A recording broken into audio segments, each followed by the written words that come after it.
Ça fait un bout de temps, j'aurais dû vous en parler. Je l'ai reçu par les gens de Warner Bros. Home Entertainment. C'est Blue Beetle. C'est pas un film extraordinaire. C'est même ce qu'on considère un flop au box-office. Mais ce film-là, si tu es un petit gars de 12-13 ans, que tu n'as pas été souvent au cinéma, tu vois ce film-là au début de regarder des films, là, tu vas te triper.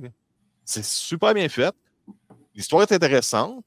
Les effets spéciaux sont très réussi, c'est captivant, c'est l'histoire typique d'un jeune qui obtient un pouvoir, qui est l'élu, qui apprend à vivre avec, qui doit protéger son entourage, sa famille, les gens qu'il aime, et convaincre le mal et même offrir une chance aux méchants de peut-être se repentir et de découvrir pourquoi il est méchant. C'est bon, je le recommande. C'est bien meilleur que ce que je pensais que ça serait. J'ai regardé ça avec Isabelle, les deux, on a fait « Pourquoi ça n'a pas marché, cette film-là? » C'est bon. C'est rien de nouveau. Là-dedans, là, moi, de ce que moi je connais bien des genres de films, mais est-ce que vous allez comprendre ce que je veux dire? Là-dedans, il y a beaucoup de Spider-Man. Il y a beaucoup de Iron Man. Et les scènes de combat ressemblent beaucoup à ce qu'on voit dans les films de Michael Bay Transformers, mais mieux encadré, moins dans ta face. Tu sais, là.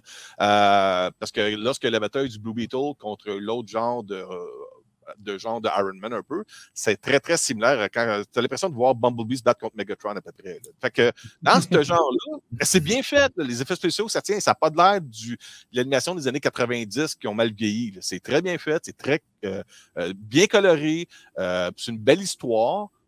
C'est sûr qu'à notre âge, nous autres, les boys, il y a des bonnes chances que tu regardes le film du début à la fin, tu prévois où ça s'en va, puis ça, j'ai déjà vu ça là-dedans, j'ai déjà vu ça là-dedans. Ça, je le conviens.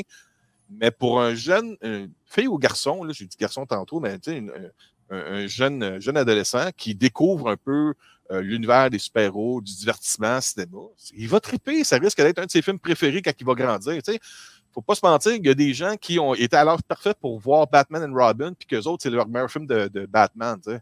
On s'entend tous que c'est de vraie chenoute. Mais il y a des gens qui sont tombés parfaitement dans l'âge pour découvrir Batman, puis pour eux autres, ben, Batman et Robin, c'était visuellement spectaculaire puis divertissant. Ils ont eu du fun. Ça, c'est meilleur que Batman et Robin. Puis l'environnement, les acteurs, c'est cool, c'est vraiment le fun. Il y a des affaires un petit peu comme... Puis je peux comprendre que ça n'a pas levé autant qu'un nouveau film de Batman qu'on a vu avec récemment, là, Roy Pattinson ou les derniers gros succès qu'il y a eu de l'univers de super-héros. Ce film-là est vraiment cool. Moi, je le recommande. Je suis content de l'avoir reçu. Je retiens beaucoup. Je remercie beaucoup les gens de Warner Bros. Entertainment de me l'avoir envoyé. Je l'ai demandé à la dernière seconde. Ils m'ont dit qu'il nous reste des copies parce que je m'imagine qu'il n'y a pas grand monde qui est intéressé. Puis moi, c'était plus dans l'idée de compléter ma collection du DCEU. J'ai toutes les à 4K. Je les ai toutes. Il reste juste à voir Aquaman 2. Qui, j'imagine, va flopper aussi au cinéma, malgré qu'il fait quand même pas le 300 millions. C'est sûr que c'est pas comme le premier, ouais. Blue Beetle, c'est vraiment cool. J'ai aimé ça.